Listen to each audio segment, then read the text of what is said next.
পৃথিবীর সর্বনাশের জন্য যারা দায়ী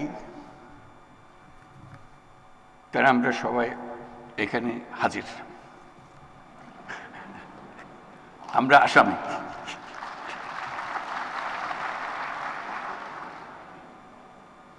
এবং পরিবেশ, বন, জলবায়ু মন্ত্রণালয়ের পক্ষ থেকে উপদেষ্টা রিজওয়ানা হাসান যেগুলো বলার চেষ্টা করলো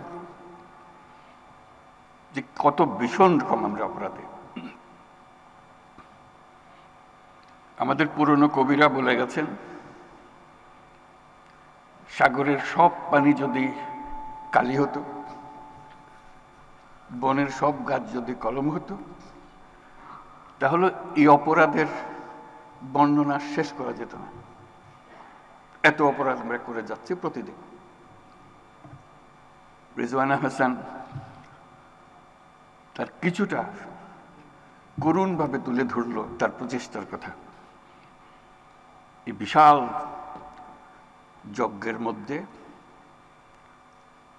মন্ত্রণালয়ের প্রচেষ্টা,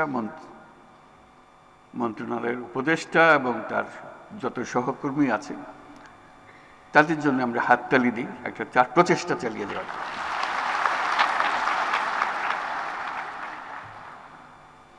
এতে নতুন করে আমাদের পক্ষে যোগ দেওয়ার কিছু নাই, শুধু স্মরণ করা ব্যর্থতার কথা, অপর্যাপ্ততার কথা, অবজ্ঞার কথা, অবহেলার কথা। আজকে যে বিশেষ দিবস আমরা পালন করছি, সেই দিবসকে উপলক্ষ করে আমাদের গাফিলতিগুলো স্মরণ করা। বিসমিল্লাহির রহমানির রহিম। বিশ্ব পরিবেশ দিবস 2025 উপলক্ষে আজকের আয়োজনে উপস্থিত সকলকে আমার শুভেচ্ছা ও সালাম জানাচ্ছি। আসসালামু আলাইকুম। আজকের এই আয়োজন থেকে পরিবেশ মেলা, মাসব্যাপী জাতীয় বৃক্ষরোপণ অভিযান ও বৃক্ষ মেলা 2025 শুরু হতে যাচ্ছে। আমি আশা করি সকল জেলা ও উপজেলা পর্যায়ে বৃক্ষরোপণ ও বৃক্ষ মেলা চলবে এবং উৎসাহের সঙ্গে চলবে। এই বছর বিশ্ব পরিবেশ দিবসের প্রতিপাদ্য হল এন্ডিং প্লাস্টিক পলিউশন। আজকের পৃথিবী নানান রকমের সংকটে জড়িত।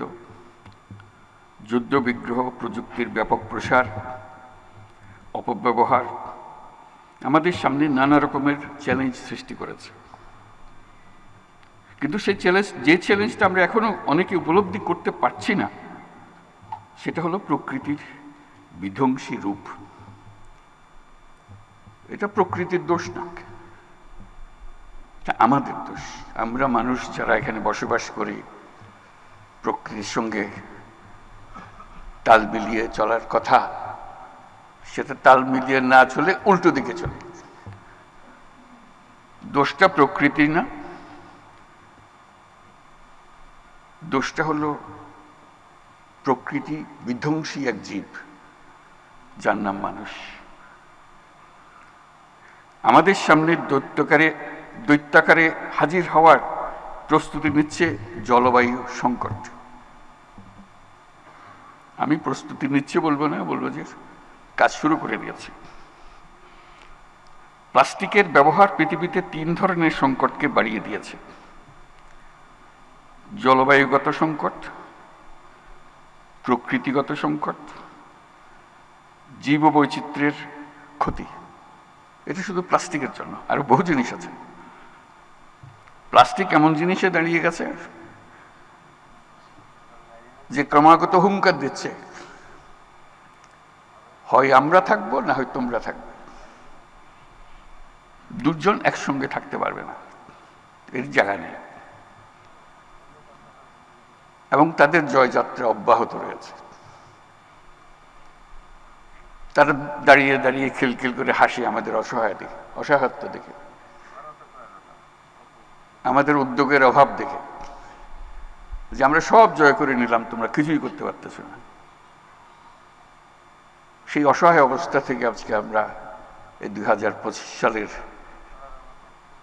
এই দিবস উদযাপন করছি। প্লাস্টিক ব্যবস্থাপনা ঠিকঠাক না থাকায় পৃথিবীর জলাশয়গুলো পলিথিন আর প্লাস্টিকে ছেয়ে গেছে। জীববৈচিত্র্য ধ্বংসের মুখে পড়ছে। কেন? আমাদের কি শক্তি নাই বলে? তা না, আমরা পাত্তা দিচ্ছি না বলে।